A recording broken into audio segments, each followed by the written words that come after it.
L'hyperplasie ou l'hypertrophie bénigne de la prostate, communément appelée adénome prostatique, est une prolifération bénigne fibromusculaire du tissu de la glande sous l'effet des androgènes.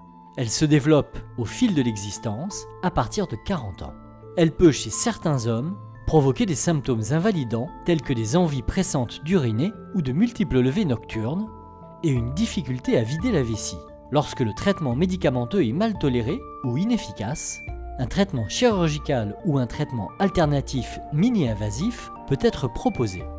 L'embolisation des artères prostatiques est une intervention radiologique mini-invasive pratiquée sous anesthésie locale. Elle fait partie des traitements de radiologie interventionnelle. Elle est un traitement efficace de l'hypertrophie bénigne ou adénome de prostate symptomatique. Elle se distingue des traitements urologiques par jet de vapeur, laser ou autre résection car elle agit uniquement par les vaisseaux.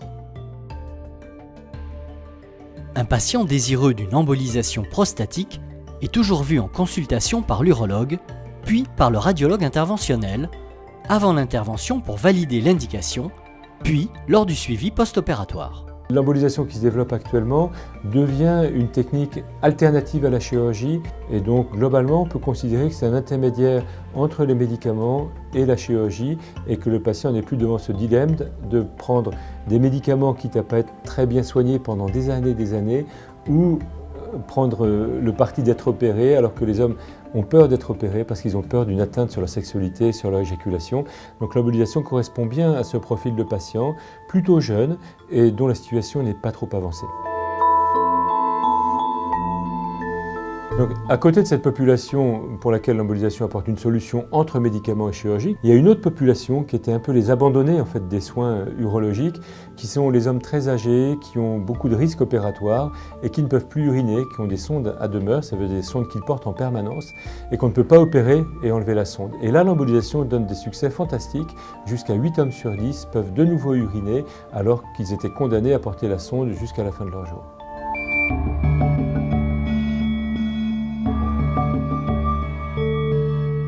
Réalisée par le radiologue interventionnel, l'embolisation des artères prostatiques consiste à occlure les artères de la prostate à l'aide de microparticules calibrées non résorbables. Le principe est de priver l'apport en oxygène de la prostate et de générer une nécrose ciblée et partielle de l'organe, la finalité étant de ramollir sa consistance. Sous contrôle échographique et après une anesthésie locale, le radiologue interventionnel ponctionne sans inciser l'artère radiale pour y introduire son matériel et, sous contrôle radiographique, gagner le territoire pelvien. Le reste de l'intervention est indolore.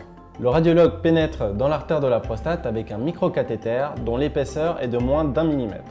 Après s'être assuré que l'artère ne nourrit que la prostate, il procède à son occlusion. L'embolisation est effectuée de chaque côté, puis, en fin d'intervention, le point de ponction radial est refermé par un bracelet dédié qui effectue une compression temporaire. L'embolisation prostatique est réalisée dans le cadre d'une hospitalisation ambulatoire.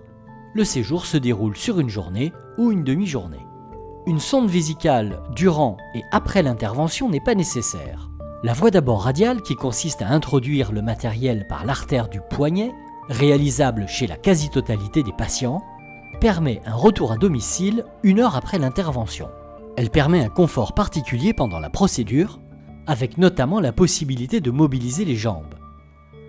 Elle donne aussi la possibilité de se lever dans les minutes qui suivent l'embolisation et d'effectuer des mictions post-opératoires dans des conditions habituelles. L'artère radiale est refermée à l'aide d'un bracelet hémostatique comprimant le point de ponction pendant 45 minutes. Bien entendu, lorsque la voie radiale n'est pas réalisable, on a recours à la voie fémorale et le retour s'effectue alors après 4 heures d'immobilisation du membre inférieur ponctionné. Les patients pouvant bénéficier de l'embolisation prostatique sont les hommes présentant un adénome symptomatique, en échec de traitement médicamenteux et désirant préserver leur éjaculation. Les hommes en rétention aiguë d'urine, jeunes ou sujets âgés, peuvent être également candidats.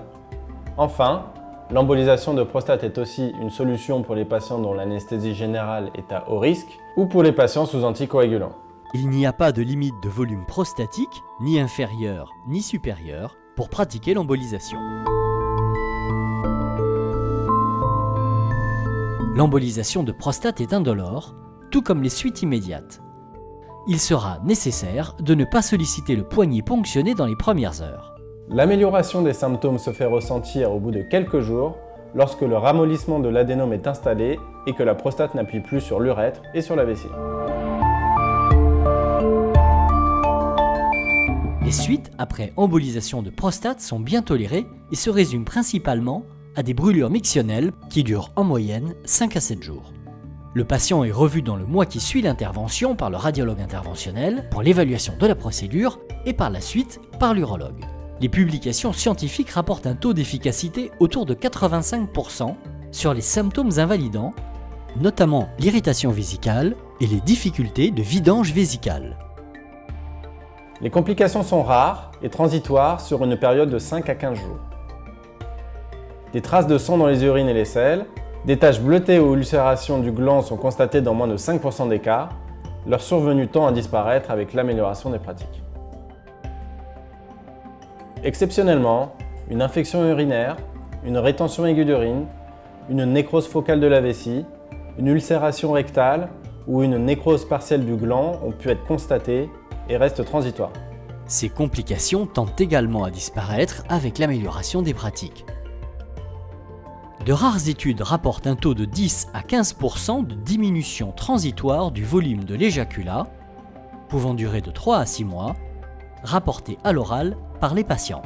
Mais ces résultats n'ont jamais été objectivés par un spermogramme. L'embolisation des artères prostatiques ne laisse pas de cicatrices et ne procure pas d'éjaculation rétrograde, ni de séquelles sexuelles.